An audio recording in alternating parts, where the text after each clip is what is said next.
बिस्मिल्लाहिर रहमानिर रहीम अल्हम्दु लिअहलिही वस्सलातु लिअहलिहा अम्मा बाद। मुअज़्ज़ज़ सामीन, इंसान की ज़िंदगी के सफ़र में मुख्तलिफ़ मराहिल आते रहते हैं। कभी दुख, कभी सुख, कभी खुशी, कभी गम।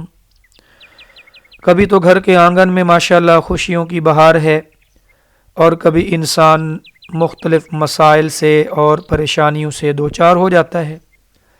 तो इन परेशानियों के आलम में हम दुआओं का एहतमाम करें और अल्लाह पाक के ज़ात आली के साथ अपना ताल्लुक़ मज़बूत रखें। आज की इस वीडियो के अंदर कुछ ऐसी परेशानियों का हल बतलाया गया है कि जिन परेशानियों से अक्सर हज़रात को वास्ता पड़ता है।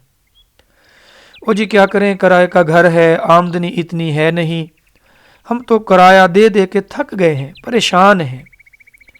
कभी कोई माँ कहती है बस जी दुआ करें मेरी बच्ची का कहीं अच्छी जगह रिश्ता हो जाए, बात बनते बनते बिगड़ जाती है। वालिद अपनी जगह परेशान है कि जवान बेटे को रोज़गार नहीं मिल रहा।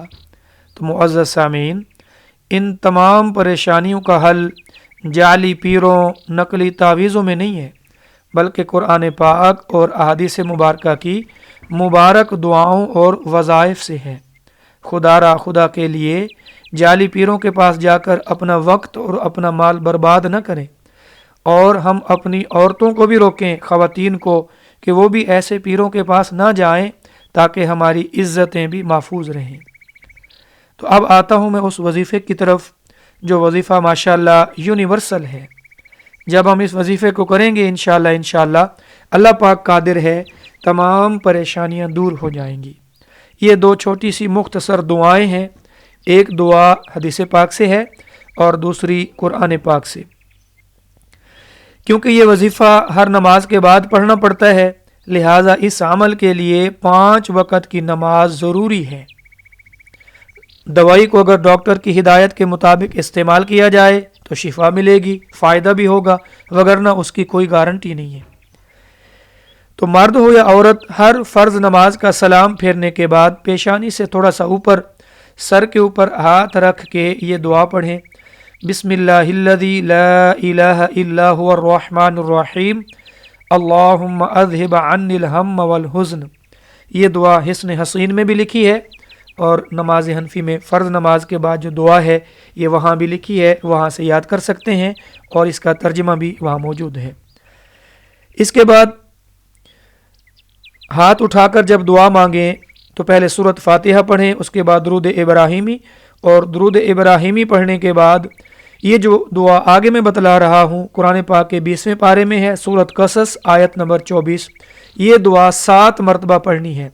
सूरत फातिहा दुरूद शरीफ पढ़ने के बाद फ़र्ज़ नमाज के बाद हाथ उठा के ये दुआ 7 मरतबा पढ़नी है। औरत तो फ़र्ज़ नमाज के फ़ौरन बाद पढ़ सकती है, लेकिन मर्द हजरात क्योंकि जमात के साथ नमाज पढ़ते हैं और इमाम मुख्तसर दुआ पढ़ के जब वो दुआ ख़त्म कर देता है, तो इसलिए बेहतर ये है कि मर्द हजरात इस दुआ को सुन्नत और नफिल के बाद पढ़ें, या फिर इमाम की दुआ के बाद अपनी अलग से एक दुआ मांगें और उसमें ये पढ़ें। तो एक दुआ हदीस पाक वाली हो गई, और दूसरी ये कुरान पाक की आयत। ये कौन सी आयत है? सूरत कसस आयत नंबर 24, 20वां पारा। दुआ क्या है? रब्बी इन्नी लिमा अनज़लता इलैया मिन खैरिन फ़कीर। ये दुआ इतनी प्यारी दुआ है, और ये वो दुआ है जो हज़रत मूसा अलैहिस्सलाम ने उस वक़्त मांगी जब आप बज़ाहिर बेयारो मददगार थे, जब ना घर था, न माल, न बीवी, न बच्चे, कोई ठिकाना, कोई मकान ना था। एक दरख्त के नीचे परेशान होके बैठे थे, परेशानी के आलम में उदास बैठे थे। तो आपने ये दुआ मांगी, रब्बी इन्नी लिमा अनज़लता इलैया मिन खैरिन फ़कीर। जब आपने ये दुआ मांगी फ़ौरन अल्लाह पाक की मदद आ गई, माल भी मिला, बीवी भी मिली, बच्चे भी मिले, अल्लाह पाक ने ठिकाना भी दे दिया। तो अल्लाह पाक हम सब की परेशानियाँ दूर फरमाए।